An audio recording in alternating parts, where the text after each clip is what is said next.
और कितनी गजब की बात है कि हम लोग अपना मन लगाते हैं तब भी ठीक से मन नहीं लग पाता, और इन गोपियों के मक्खन रूपी मन की चोरी भगवान करते हैं। हम तो लगाने का प्रयत्न कर रहे हैं, प्रयास कर रहे हैं, तब भी ये मन नहीं लग रहा है, और ब्रज की गोपियों के मन रूपी मक्खन की चोरी गोविंद करने के लिए आतुर हैं, दौड़ रहे हैं कि ये मन मिल जाए, ये मन मिल जाए, ये मन मिल जाए। वो सबके मन की चोरी कर रहे हैं। महापुरुषों ने तो कहा है कि अनेक जन्मों के पापों को भी चुरा लेते हैं। ब्रजे वसंतम नवनीत चौरम, ब्रज के गोपियों के नवनीत का, मक्खन का, गोपांगना नाम च यदुकूल चौरम, अनेक जन्मार्जित पाप चौरम, चौराग्रगण्यम पुरुषा स्मरामि। अनेक जन्मों के अर्जित पापों की चोरी कर लेते हैं, मन की चोरी कर लेते हैं। वो एक बार नारद जी आए ना वृंदावन में, तो यमुना के तट में एक गोपी यमुना के तट में कदम्ब के नीचे समाधि लगा करके बैठी हुई थी। नारद जी को बड़ा आश्चर्य लगा कि वृंदावन में समाधि लगाने की क्या जरूरत है, जहां साक्षात भगवान हो उन्हें आंखें न देख करके समाधि लगा करके अंदर ब्रह्म का चिंतन करें। ये गोपी बाबरी हो गई है क्या, पागल हो गई है? समाधि लगा करके ब्रह्म का चिंतन कर रही है, ध्यान कर रही है, मनन कर रही है, ये क्या कर रही है? तो नारद जी आए उस गोपी के पास में और अपने बीणा बजाने लगे।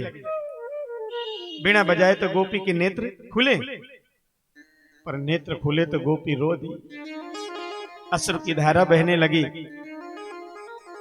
नारद जी ने पूछा, क्यों रो रही हो, क्या बात है, क्या हो गया? गोपी कहती है कि आपने मुझे जगा दिया, मैं सो रही थी। सो रहे थे? ये सोना होता है क्या? हमें तो लग रहा था ध्यान कर रहे हो। नहीं नहीं, मैं सो रही थी, बहुत थक गई थी, और सोते सोते सोते सोते स्वप्न में कृष्ण से बातें कर रही थी। क्या बातें कर रही थी? बातें ये कर रही थी कि तू मेरे चित्त में मत आया कर। मैं अपने चित्त से उसे निकालने की बातें कर रही थी।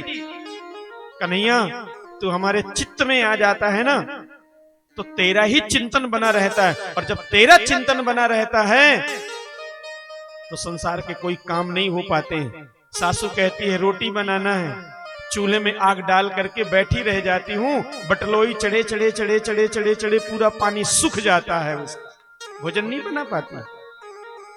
सासू कहती पानी लेकर के आ, मटकी में पानी भरने के लिए यमुना में जाती हूँ, और यमुना की तरंगें उठती हैं श्याम वर्ण की, और श्याम श्याम तरंगों को देखती हूँ तो श्याम का ध्यान आ जाता है, और पानी की मटकी जल में डुबो करके बैठी रह जाती हूँ। शाम हो जाती है, सासू गालियां देने लग जाती है, तू पानी लेने सुबह से गई, शाम हो गया,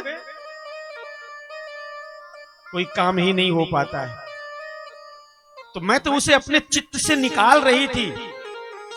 नारद जी प्रणाम करने लगे, धन्य हैं ब्रज की गोपियों, लोग अपने चित्त में लाना चाहते हैं, और ये गोपियां हैं कि चित्त से बाहर निकालना चाहती हैं।